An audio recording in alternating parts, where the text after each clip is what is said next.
keeping yourself strong throughout the movements. Okay, I'm going to go through a few movements that I want just to make sure that you're doing properly and that you don't hurt yourself. Okay, so first movement, kettlebell swing. Okay, kettlebell swing. Start off, I'm going to start showing this way.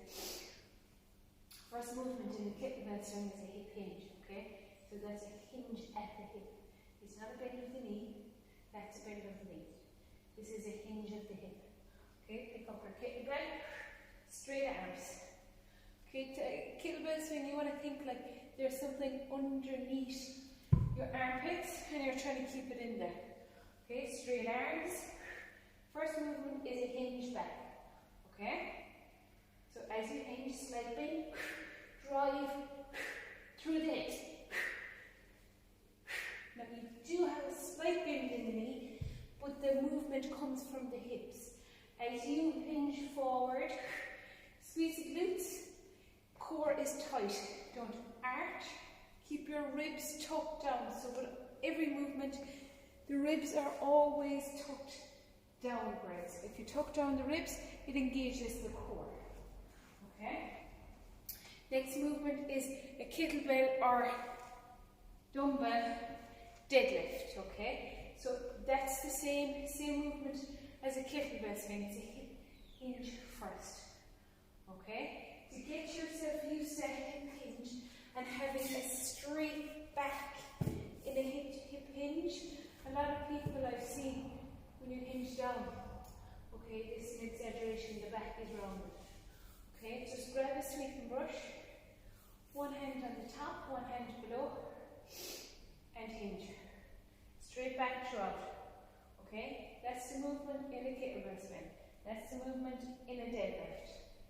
Okay, so just practice these. Bum shoots back as you hit hinge. Okay, so to go through the deadlift, hands are straight down, no bend in the elbow in a deadlift. Straight down, hip hinge, slight bend in the knees, and stand. Squeeze the bum. Your ribs are tucked down, your core is engaged. First movement, back, bend, chest is up, back is straight, you're looking forward. Grab, squeeze bum, hip hinge, bend, chest is up, back is straight. So you don't want to be here. My shoulders are rounded here. I'm pulling with my back if you do it with a rounded back, okay? Next movement is a squat. Okay, in the squat, what you're looking for, what you can do if you're not used to squatting, is grab a bench. Okay. Get used to squatting to bench first. When you squat, the weight should be distributed to the heels. Okay, a lot of people squat and they're squatting with their knees coming forward. It's not what you want, okay? So first movement in a squat, you engage the glutes, tighten the core, okay? Chest is up, hands are up here. First movement is back. So back again. That's the first movement, okay? That first movement drives all the way down through the heel of the foot and down. Bend, holding here. When we get down to the bottom, okay, you must think, my toes are literally off the ground here. Weight is all in the heel. Push up through that heel, back up to stand. Squeeze the bum at the top. If you find you can't put the weight in the heel, that it naturally comes out to the front towards the toes, you need to do it to a bench, okay? So for here, you can even start on the bench. Keep your toes off the ground slightly. Push up through the heel to stand, to back down. Okay? Up through the heel, push, squeeze, back down. With weight. Get strong here. With weight, up, squeeze, back down. In a squat, core is always tight, ribs are tucked down.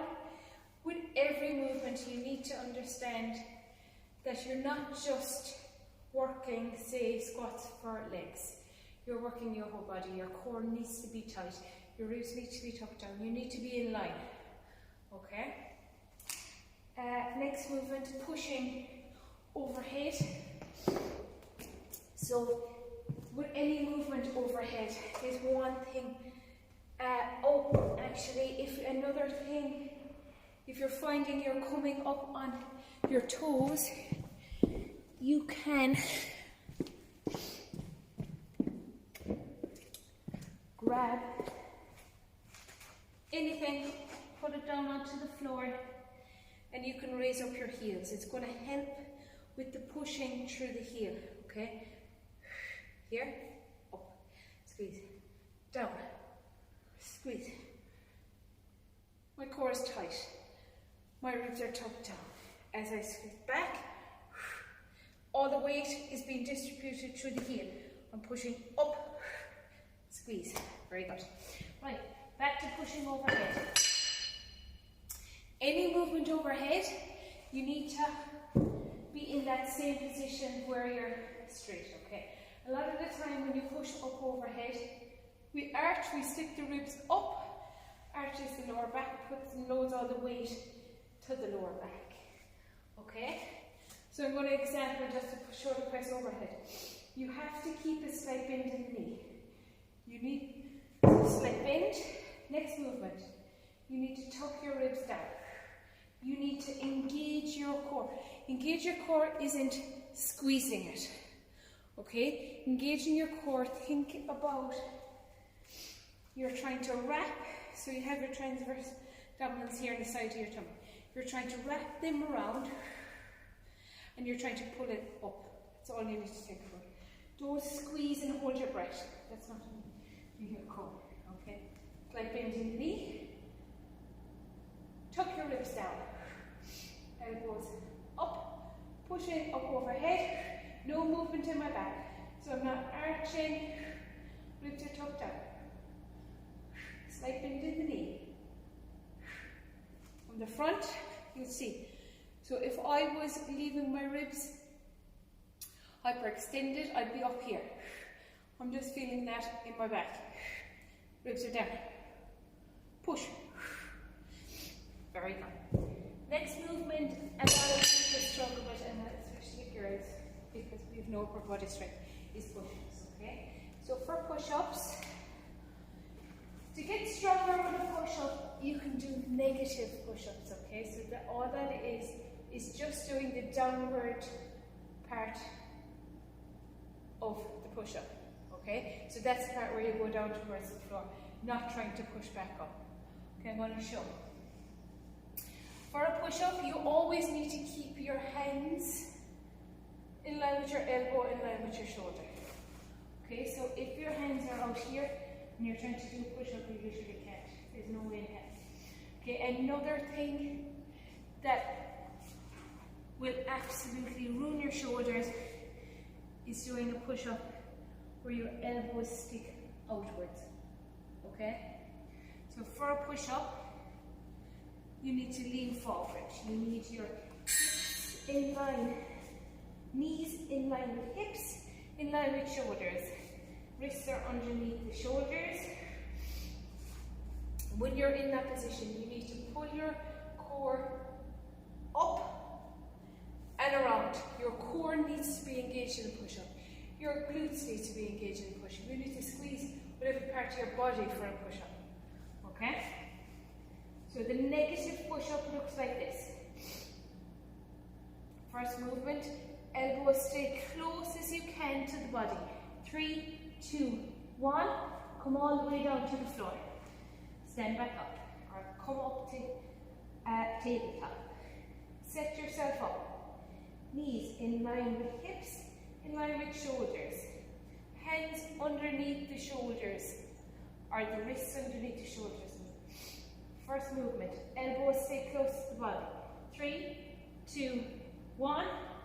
All the way down to the floor. Come back up. 3, 2, 1. Down. So they are fantastic for getting your push-up, okay? So what I would suggest, if push-ups are on the program, do those instead until you get. For them, then you'll get your full, so a full push-up from the full knee. So then you're doing your negative here as well. See the way I'm squeezing. So I'm engaging my glutes, I'm engaging my quads, I'm engaging my core. 3, 2, 1, down to the floor, come back up. 3, 2, 1, down to the floor. So once you get those in, you can do about 10 then. I would revert back in, doing your full push-up from the knee. 3, and up. So there's no slow down motion on the way down. It's just 1, 2, 1, 2. Elbows are tucked in. Okay. Another movement. Another movement is a row, a bent over row. Okay. It's something. It's very similar to the deadlift. Okay. So you start your row. Feet are hip width, okay, slight bend in the knee, okay, you put a slight bend in the knee to take the pressure off the back, okay, so you're bending right over, my chest is up, so I'm not rounded, okay, shoulders back, shoulders tight, elbows stay close to the body, pushing back. When you do the bend over row, you feel it here, okay, there your lats. 1, 2, 3. So I'm not here, I'm here. My core is tight. My ribs are tucked down. My ribs tucked down, my core is engaged. Bent over row.